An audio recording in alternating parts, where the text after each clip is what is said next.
En octobre 2023, des plongeurs découvrent au fond du lac de Serre-Ponçon une Peugeot 305 bleue parfaitement conservée. À l'intérieur, 2 squelettes enlacés et un portefeuille intact au nom de Michel Dubois. Cette voiture était recherchée depuis 30 ans. L'homme et sa femme avaient disparu sans laisser de traces en 1993, lors de leur voyage de noces tardif dans les Alpes. Cette découverte va bouleverser une enquête classée et révéler un secret familial inavouable. L'été 1993 s'achève dans la chaleur étouffante de Lyon. Michel Dubois, comptable de 52 ans, vient d'épouser Sylvie, sa compagne de 15 ans, sa cadette. Après des années de vie commune, ils ont enfin franchi le pas du mariage civil. Le couple a prévu de partir en voyage de noces dans les Alpes, une escapade romantique que Michel promet depuis des mois. Sylvie travaille comme secrétaire dans le même cabinet comptable. Leurs collègues les décrivent comme un couple discret mais uni. Le 15 septembre 1993, Michel charge les bagages dans leur Peugeot 305 bleu immatriculé Sinbay 958 TN69. Sylvie a préparé 2 valises pour leur séjour d'1 semaine dans la région de Briançon. Ils ont réservé une chambre dans un petit hôtel des Hautes-Alpes, loin de l'agitation lyonnaise. Michel semble nerveux ce matin-là, selon sa sœur Françoise, qui leur rend visite avant leur départ. Il consulte plusieurs fois sa montre et vérifie l'itinéraire sur sa carte routière dépliée sur la table de cuisine. Vers 10 heures, le couple quitte définitivement Lyon par l'autoroute A43 en direction de Grenoble. Sylvie a prévenu sa mère qu'ils appelleraient dès leur arrivée à l'hôtel. Michel a laissé les clés de leur appartement à sa sœur, avec quelques consignes pour arroser les plantes. C'est la dernière fois que leurs proches les voient vivants. Leur disparition va déclencher l'une des enquêtes les plus troublantes de la gendarmerie des Alpes. Une affaire qui restera sans solution pendant 3 décennies entières. Le lendemain soir, l'inquiétude gagne les familles. Ni Michel ni Sylvie n'ont donné de nouvelles, contrairement à leurs habitudes. L'hôtel de Briançon confirme que le couple ne s'est jamais présenté à la réception. Sa mère tente désespérément de joindre Sylvie sur le répondeur de leur appartement, mais personne ne rappelle. Françoise contacte la gendarmerie le 17 septembre. L'enquête officielle commence immédiatement, avec un signalement de la Peugeot 305 bleue diffusée sur tout le territoire français et les pays frontaliers limitrophes. Cette histoire glaçante nous interroge tous sur les secrets que peuvent cacher les couples les plus unis en apparence. Si vous regardez cette vidéo depuis votre ville, dites-moi en commentaire d'où vous nous suivez, cela nous aide énormément à comprendre notre communauté. N'hésitez pas à vous abonner si vous aimez ces récits d'affaires mystérieuses françaises non résolues, et laissez un like si vous voulez que je continue à enquêter sur ces disparitions qui hantent encore nos régions. L'autoroute A43 serpente à travers les montagnes savoyardes dans un paysage d'une beauté saisissante. C'est sur cette route que Michel et Sylvie Dubois ont été vus pour la dernière fois, vers midi, à la station-service de Montmélian. Le pompiste se souvient parfaitement du couple. Michel portait une chemise à carreaux bleus, Sylvie une robe fleurie jaune. Ils ont fait le plein d'essence, acheté des bonbons et une carte postale représentant le massif du Mont Blanc. Michel semblait pressé, consultant encore sa montre. La gendarmerie reconstitue minutieusement leur trajet supposé. Après Montmélian, ils auraient dû emprunter la départementale vers Bourg-Saint-Maurice, puis continuer vers Briançon par le col du Lautaret. Cet itinéraire montagneux, sinueux et parfois dangereux était pourtant familier à Michel qui avait l'habitude de conduire dans les Alpes pour son travail. Aucun témoin ne les signale sur cette portion de route. C'est comme s'ils avaient disparu dans la nature après la station-service, avalée par la montagne silencieuse. Les premières recherches se concentrent sur les routes d'accès au col du Lautaret. Les gendarmes interrogent systématiquement tous les commerces, hôtels et restaurants de la région. Personne n'a vu la Peugeot 305 bleue, ni ses occupants. Les équipes cynophiles fouillent les ravins les plus accessibles, redoutant de découvrir l'épave d'un véhicule accidenté. Les Alpes regorgent de virages traîtres, où de nombreux automobilistes ont trouvé la mort au fil des décennies, leurs véhicules restant parfois introuvables pendant des années. Un détail intrigue rapidement les enquêteurs. Michel n'a effectué aucun retrait bancaire depuis leur départ de Lyon. Son compte en banque reste intact, avec exactement 1200 francs d'économie. Sylvie non plus n'a pas utilisé sa carte bleue. Cette absence totale de transactions financières élimine l'hypothèse d'une fuite volontaire ou d'un nouveau départ sous de fausses identités. Le couple n'avait emporté qu'une somme dérisoire en liquide, insuffisante pour survivre plus de quelques jours sans laisser de traces. L'enquête révèle aussi une particularité troublante dans leur comportement avant le départ. Françoise, la sœur de Michel, confie aux gendarmes que son frère semblait anxieux depuis plusieurs semaines. Il avait perdu du poids, dormait mal et vérifiait compulsivement les serrures de leur appartement. Sylvie, de son côté, avait confié à une collègue qu'elle avait hâte de partir en voyage pour que Michel se détende enfin. Ces témoignages suggèrent que Michel était peut-être inquiet ou effrayé par quelque chose, sans que personne ne comprenne quoi. Le 20 septembre, 3 jours après la disparition, un randonneur découvre un objet troublant sur un sentier près du lac de Serre-Ponçon. Il s'agit d'un foulard en soie rouge appartenant à Sylvie, formellement identifié par sa mère. L'étoffe est déchirée et tachée de ce qui ressemble à du sang séché. Cette découverte macabre déplace immédiatement l'enquête vers cette région lacustre, réputée pour ses eaux profondes et ses courants imprévisibles. Les plongeurs de la gendarmerie commencent des recherches dans le lac, sans succès. Les jours passent sans apporter la moindre nouvelle piste. Les familles organisent des battues avec les habitants volontaires de la région. Des centaines de personnes ratissent les forêts, scrutent les précipices et explorent les grottes naturelles. L'espoir de retrouver Michel et Sylvie vivants s'amenuise chaque jour davantage. Les médias locaux relèvent l'affaire, publiant les photos du couple et de leur véhicule. Plusieurs témoignages affluent, mais tous se révèlent être de fausses pistes qui ne mènent nulle part. Un mois après la disparition, la gendarmerie élargit ses investigations au-delà des Alpes. La Peugeot 305 bleue est recherchée dans toute l'Europe, de l'Espagne à l'Allemagne. L'hypothèse d'un enlèvement international n'est pas écartée, bien qu'elle paraisse peu probable pour un couple de conditions modestes. Les enquêteurs explorent aussi la piste d'un règlement de compte lié au travail de Michel, qui aurait pu avoir accès à des informations sensibles dans son cabinet comptable. Toutes ces hypothèses restent sans fondement tangible. L'automne 1993 s'achève dans l'incertitude la plus totale. Les familles refusent d'organiser des obsèques, espérant encore un miracle.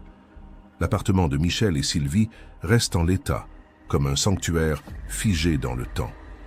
Françoise continue de nourrir les plantes et de relever le courrier, attendant un hypothétique retour. Cette disparition inexpliquée marque profondément la petite communauté lyonnaise qui connaissait le couple. Chacun échafaude ses propres théories, mais aucune ne résiste à l'analyse des faits troublants. L'hiver arrive avec son manteau de neige qui recouvre les Alpes. Les recherches sont suspendues jusqu'au printemps suivant, la montagne devenant impraticable.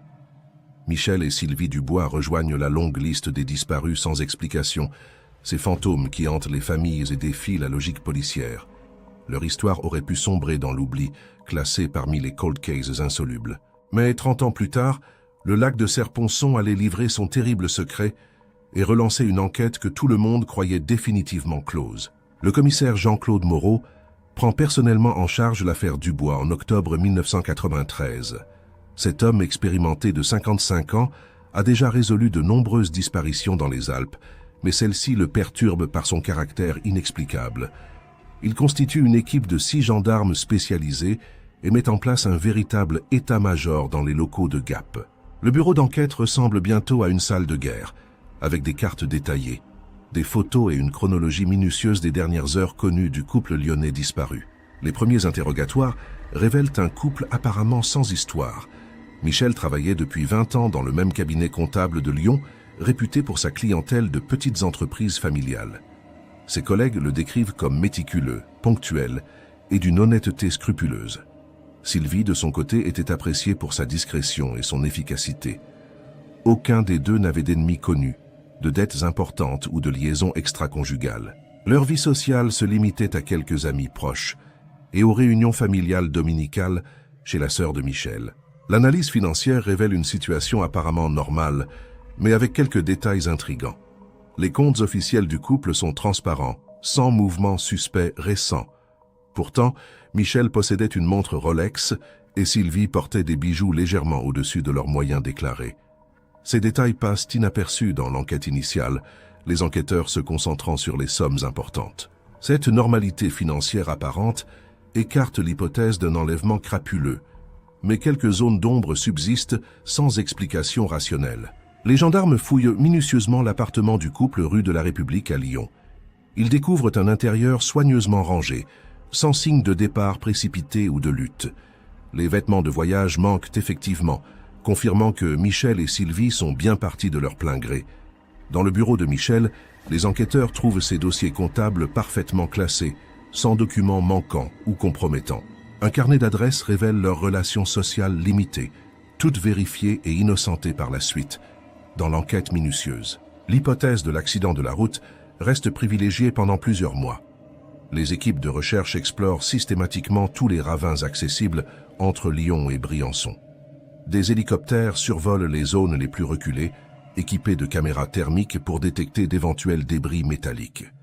Les rivières et torrents de montagne sont également scrutés, car de nombreux véhicules accidentés finissent emportés par les crues.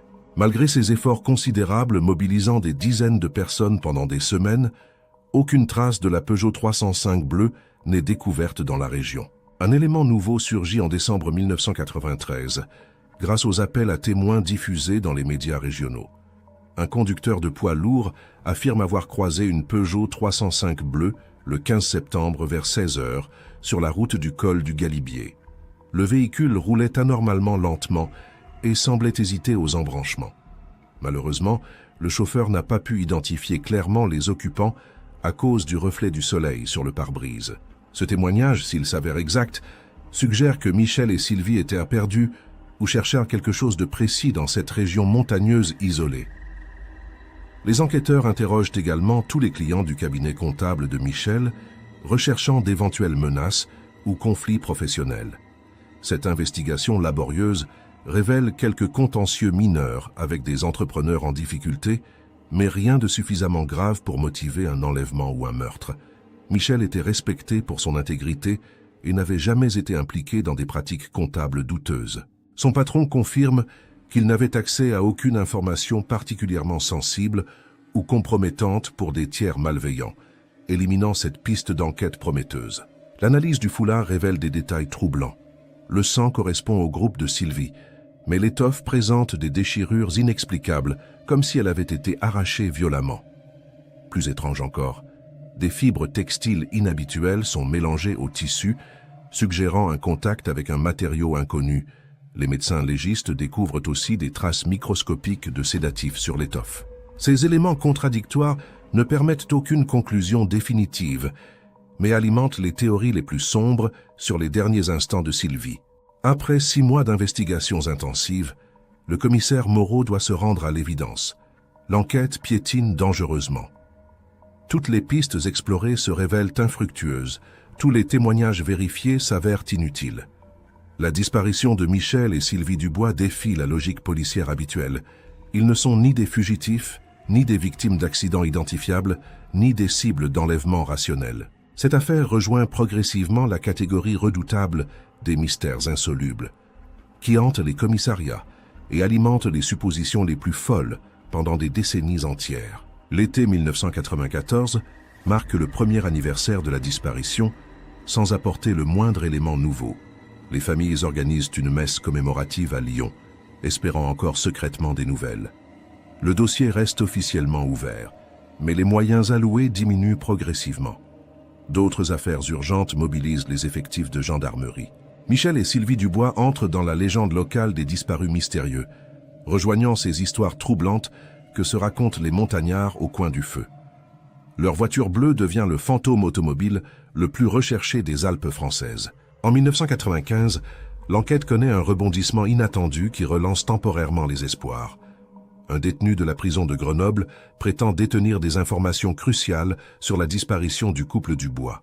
Cet homme, incarcéré pour trafic de stupéfiants, affirme que Michel et Sylvie ont été victimes d'un règlement de compte lié à un réseau de blanchiment d'argent impliquant plusieurs cabinets comptables de la région Rhône-Alpes. Ces révélations paraissent crédibles, car il connaît des détails précis sur la vie professionnelle de Michel qui n'ont jamais été rendus publics par les médias locaux. Le commissaire Moreau interroge longuement ce témoin surprenant dans sa cellule. L'homme, qui se fait appeler Pascal, raconte une histoire complexe d'évasion fiscale orchestrée par des entrepreneurs véreux. Selon lui, Michel aurait découvert des irrégularités dans les comptes d'une entreprise de BTP et aurait menacé de tout révéler aux autorités. Les dirigeants de cette société auraient alors fait appel à des hommes de main pour éliminer le comptable gênant. Pascal donne même des noms précis et des lieux de rendez-vous clandestins. Détails qui impressionnent les enquêteurs par leur cohérence apparente. Cette piste prometteuse mobilise l'équipe d'investigation pendant plusieurs semaines. Les gendarmes vérifiaient minutieusement tous les éléments fournis par Pascal, interrogent les personnes citées et analysent les comptes de l'entreprise de BTP incriminée. Malheureusement, cette investigation approfondie révèle que le détenu a entièrement inventé son histoire, probablement dans l'espoir d'obtenir une remise de peine. L'entreprise visée existe bien, mais ses dirigeants prouvent facilement leur innocence et n'ont jamais eu de relation professionnelle avec le cabinet employant Michel. Pascal avoue finalement sa manipulation avant d'être transféré dans un autre établissement. Une deuxième fausse piste surgit en 1997 grâce à un témoignage anonyme reçu par téléphone. Une femme prétend avoir vu Michel et Sylvie vivant dans un petit village des Pyrénées où ils auraient refait leur vie sous de fausses identités. Selon cette mystérieuse informatrice, le couple aurait simulé sa mort pour échapper à des problèmes familiaux graves qu'elle refuse de préciser. Elle donne une adresse exacte et des détails physiques correspondant aux disparus. Cette révélation suscite immédiatement l'espoir des familles, qui imaginent déjà des retrouvailles émouvantes après 4 années d'angoisse et d'incertitude. L'expédition dans les Pyrénées se solde par une amère déception. L'adresse indiquée correspond effectivement à une maison habitée par un couple d'âge similaire, mais il s'agit de parfaits inconnus sans aucun lien avec l'affaire Dubois. Ces personnes vivent dans ce village depuis leur naissance et possèdent tous les papiers d'identité requis. Confrontés aux photos de Michel et Sylvie, ils ne manifestent aucune reconnaissance particulière. L'enquête révèle que l'appel anonyme provenait probablement d'une personne malveillante, désireuse de relancer artificiellement une affaire médiatisée, phénomène malheureusement classique dans les disparitions spectaculaires qui passionnent l'opinion publique. L'hypothèse du suicide collectif est également explorée en profondeur par les psychologues criminels. Cette théorie expliquerait l'absence totale de traces et la découverte du foulard ensanglanté près d'un point d'eau profond. Michel traversait peut-être une dépression masquée liée à des problèmes professionnels ou personnels inavoués. Sylvie aurait pu être entraînée dans cette démarche désespérée par amour ou par désespoir. Les spécialistes analysent le comportement du couple dans les semaines précédant leur départ, recherchant des signes avant-coureurs de détresse psychologique susceptibles d'expliquer un geste aussi radical et définitif. Cette analyse psychologique ne révèle aucun élément probant. Michel et Sylvie menaient une existence équilibrée, sans signe de dépression majeure ou de troubles comportementaux inquiétants. Leurs proches confirment qu'ils semblaient heureux de se marier après tant d'années de concubinage et avaient des projets d'avenir concrets. Le voyage de noces était planifié depuis plusieurs mois, avec enthousiasme. Aucune lettre d'adieu n'a été retrouvée, contrairement à la plupart des suicides programmés.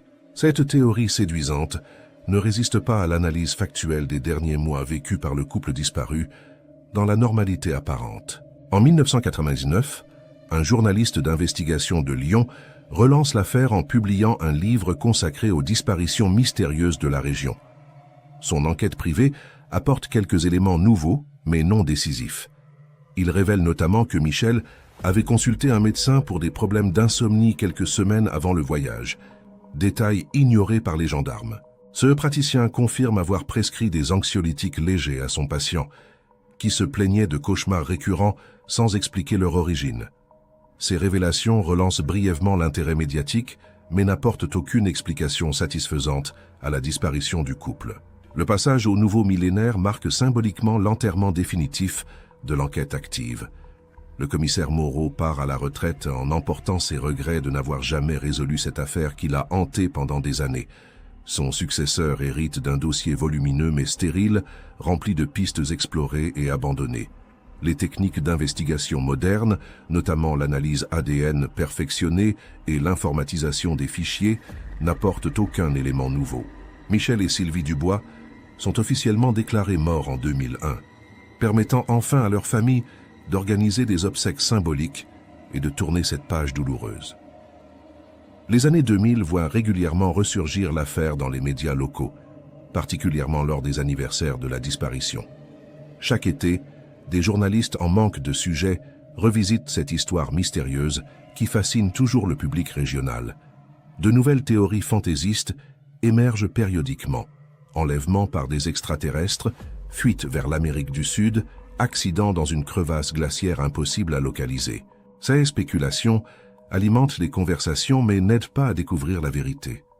L'affaire Dubois devient progressivement une légende urbaine lyonnaise, transmise de génération en génération avec son lot d'embellissements et de déformations inévitables. 30 ans exactement après la disparition, le lac de Serre-Ponçon connaît une sécheresse exceptionnelle qui fait baisser son niveau de plusieurs mètres. Cette situation climatique révèle des épaves et objets habituellement immergés dans les profondeurs. Le 12 octobre 2023, une équipe de plongeurs bénévoles spécialisée dans le nettoyage des fonds lacustres découvre une forme métallique suspecte par 40 mètres de profondeur. Il s'agit d'une automobile parfaitement conservée par les eaux froides, posée debout sur ses roues, comme si elle avait coulé verticalement après avoir franchi la surface du lac. L'identification est immédiate. La Peugeot 305 bleue porte encore sa plaque d'immatriculation, 6958 TN69, parfaitement lisible, malgré 3 décennies d'immersion. À l'intérieur du véhicule, les plongeurs découvrent 2 squelettes enlacés sur les sièges avant, dans une position qui suggère une étreinte finale.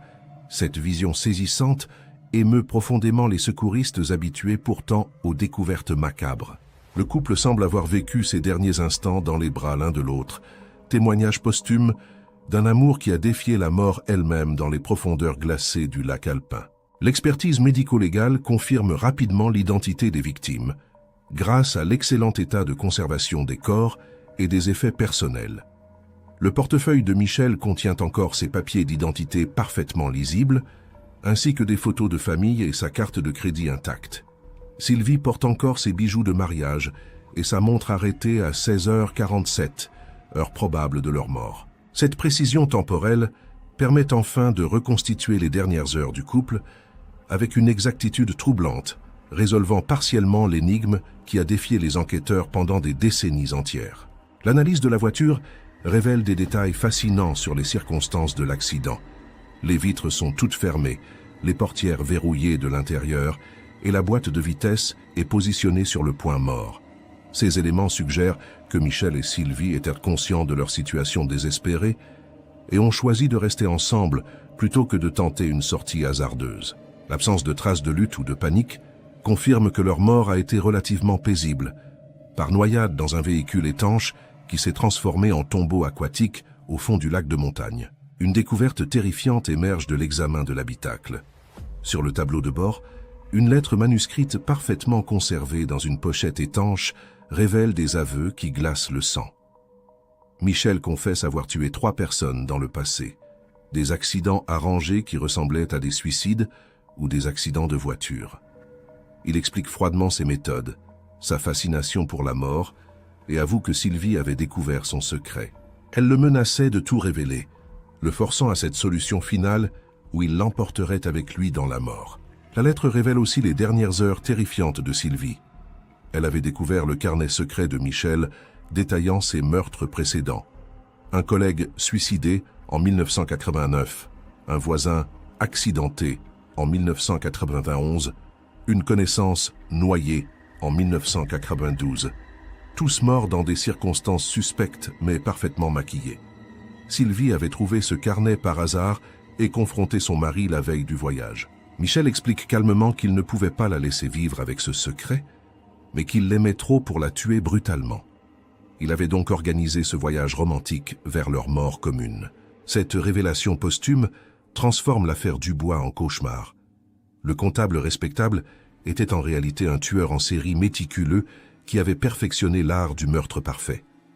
Michel décrit dans sa lettre ses pulsions meurtrières apparues vers 40 ans, sa fascination pour observer l'agonie de ses victimes et sa capacité à manipuler les enquêtes pour faire passer ses crimes pour des accidents. Il avait choisi ses victimes parmi ses relations professionnelles et personnelles, des gens qui ne lui manqueraient pas et dont la mort passerait inaperçue. Les enquêtes sur les décès mentionnés dans la lettre confirment l'horreur des révélations. André Mercier, collègue suicidé en 1989, avait été retrouvé pendu chez lui après avoir prétendument découvert des irrégularités comptables. Paul Lemoine, voisin accidenté en 1991, était mort dans un incendie domestique après avoir surpris Michel dans son garage à une heure suspecte. Marie Dubost, connaissance noyée en 1992, avait coulé dans sa baignoire après avoir reçu la visite de Michel pour des prétendues formalités administratives. Tous ces décès, classés sans suite, révèlent maintenant la signature d'un tueur particulièrement intelligent. Le mystère du foulard ensanglanté trouve également son explication dans la reconstitution finale des événements. Sylvie s'était blessée en tentant une dernière fois de sortir du véhicule qui sombrait, griffant la vitre avec ses ongles et se coupant avec un éclat de verre. Son foulard, emporté par le courant du lac, avait ressurgi quelques jours plus tard sur la berge proche. Cette découverte macabre avait orienté l'enquête vers cette zone géographique sans que les plongeurs de l'époque ne localisent l'épave, située dans une fosse particulièrement profonde et inaccessible avec les moyens techniques des années 90. L'affaire Dubois connaît ainsi un dénouement tragique, mais cohérent après 30 années de mystère absolu. Cette résolution tardive suscite des sentiments mitigés chez les proches survivants et les enquêteurs qui avaient consacré tant d'efforts à cette recherche infructueuse. La vérité, souvent plus simple que les hypothèses échafaudées, révèle une fois de plus la complexité des relations humaines et la part d'ombre que peuvent receler les existences apparemment les plus transparentes. Michel et Sylvie Dubois rejoignent la liste des couples tragiques qui ont préféré la mort à la séparation forcée. La découverte posthume révèle un prédateur psychopathe qui manipulait son entourage depuis des années. Loin du comptable intègre décrit par tous, Michel était un tueur méticuleux qui collectionnait les trophées de ses victimes dans un coffre secret de leur appartement. Les gendarmes y découvrent des bijoux, des photos personnelles et même des enregistrements audio des derniers instants de ses victimes. Cette collection macabre prouve la réalité de ces crimes et révèle une personnalité profondément dérangée qui avait trompé son monde pendant des décennies entières. Les révélations posthumes éclairent d'un jour nouveau le comportement étrange de Michel dans ces dernières semaines. Son insomnie, sa nervosité et ses vérifications compulsives s'expliquent par la découverte de son secret par Sylvie. Elle avait trouvé son carnet de tueur par hasard en cherchant des documents administratifs dans son bureau. Contrairement aux suppositions de l'enquête initiale, Sylvie était terrifiée par son mari et envisageait secrètement de le dénoncer. Michel avait deviné ses intentions et organisé ce voyage fatal pour l'éliminer tout en préservant son image publique. Un détail glaçant émerge de l'analyse de la correspondance retrouvée dans leur appartement.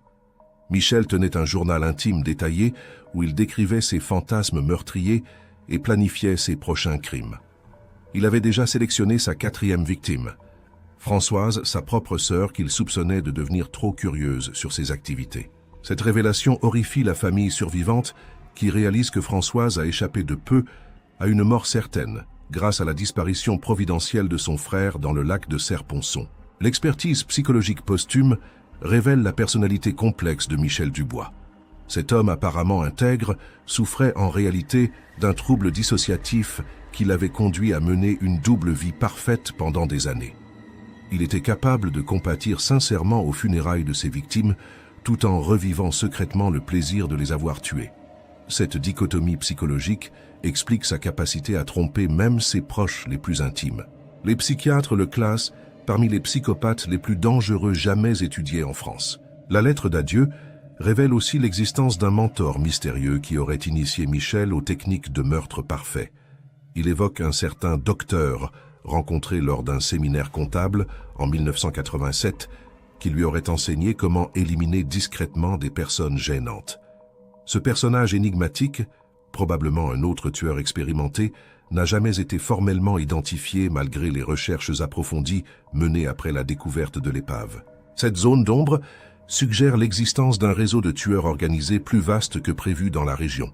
L'analyse des dernières heures révèle la terreur vécue par Sylvie.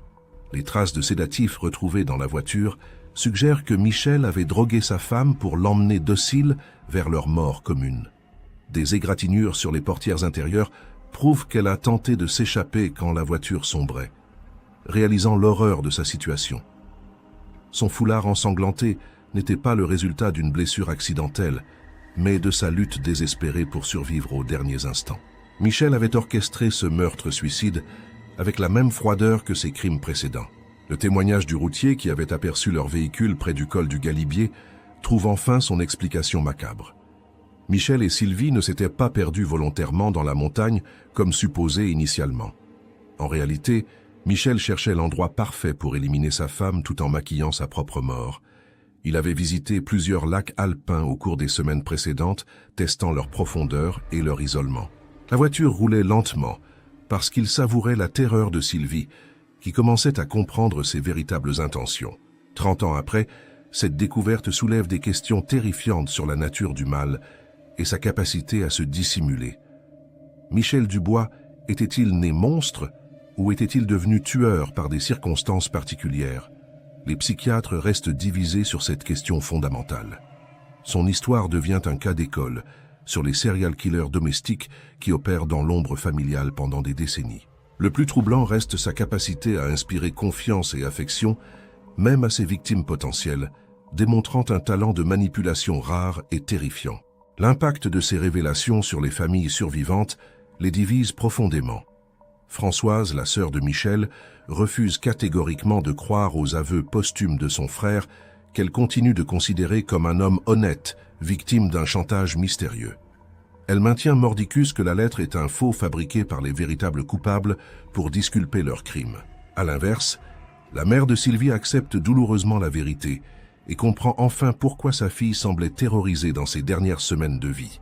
La justice contemporaine ne peut évidemment pas poursuivre un mort, mais l'affaire relance l'investigation sur d'autres décès suspects survenus dans la région entre 1987 et 1993. Les enquêteurs rouvrent plusieurs dossiers classés qui pourraient correspondre aux méthodes de Michel. Le mystérieux docteur évoqué dans sa lettre fait l'objet de recherches approfondies dans les archives de formation professionnelle. Cette piste pourrait révéler l'existence d'autres tueurs en série encore actifs, transformant l'affaire Dubois en point de départ d'une enquête beaucoup plus vaste et terrifiante. Mais le plus terrifiant reste à découvrir dans le coffre de leur appartement. Entre les trophées macabres, les enquêteurs trouvent un carnet intime où Michel détaille d'autres crimes non élucidés de la région. Des disparitions mystérieuses, des accidents suspects, des suicides douteux survenus entre 1985 et 1993 correspondent à ces descriptions précises. Le tueur revendique discrètement 11 meurtres au total, faisant de lui l'un des serial killers les plus prolifiques de France. Certaines victimes n'ont même jamais été retrouvées, leurs familles ignorant encore aujourd'hui le sort de leurs proches disparus dans les Alpes. L'affaire Dubois s'achève donc sur une vérité plus terrifiante que toutes les hypothèses échafaudées pendant 30 années d'enquêtes infructueuses. Ce couple apparemment modèle cachait un secret monstrueux qui a causé leur mort commune dans les eaux glacées du lac de Serre-Ponçon. Michel Dubois rejoint la liste des tueurs en série français les plus redoutables, ayant réussi à masquer sa vraie nature pendant des décennies. Françoise continue de visiter la tombe symbolique de son frère, refusant toujours de croire à sa culpabilité posthume révélée par cette découverte cauchemardesque. Mais une question terrifiante demeure sans réponse dans cette affaire pourtant élucidée. Si Michel a vraiment tué 11 personnes, comme il le revendique dans son carnet secret, où sont les corps des victimes jamais retrouvés? Les familles de plusieurs disparus des Alpes attendent encore des réponses que seul le lac de Serre-Ponçon pourrait livrer. Cette zone d'ombre maintient un frisson d'horreur, car elle suggère que d'autres épaves automobiles gisent peut-être dans les profondeurs, contenant les restes d'innocents emportés dans la folie meurtrière de Michel Dubois. Cette histoire glaçante nous rappelle que derrière les façades les plus respectables peuvent se cacher les monstres les plus terrifiants. Si cette enquête vous a captivé et que vous souhaitez découvrir d'autres mystères criminels français non résolus, n'hésitez pas à vous abonner à notre chaîne. Laissez-moi aussi un like si vous voulez que je continue à explorer ces affaires troublantes qui marquent notre histoire judiciaire. Dites-moi en commentaire depuis quelle ville vous regardez. Votre soutien nous motive énormément à poursuivre ces investigations dans les archives criminelles françaises les plus mystérieuses.